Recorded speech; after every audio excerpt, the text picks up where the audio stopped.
أول حاجة بطلب منكم طلب إنكم تتفاعلوا مع هذا الفيديو لأجل غزة وصوتنا يصل لكل الناس.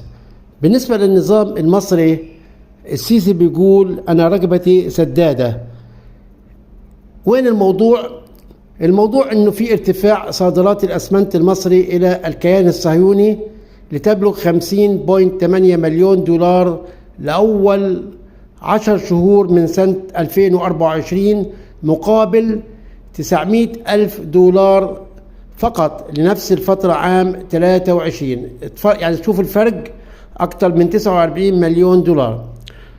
الكيان الصهيوني أصبح المستورد الرابع للإسمنت المصري بدل من 49 مع انخفاض أسعار الطن من 93.3 دولار عام 22 إلى 59.8 دولار عام 24. مع الإشارة إلى تراجع قطاع البناء في دولة الاحتلال نتيجة الحرب. رغم ذلك زاد الاستيراد من مصر لتعويض نقص الأسمنت بسبب المقاطعة التركية. يعني تركيا قاطعت، مصر رقبتها سدادة. كلما ضاق الخناق على دولة الاحتلال جاءت الأنظمة العربية مصر والأردن والإمارات تحديدا لتنقذها.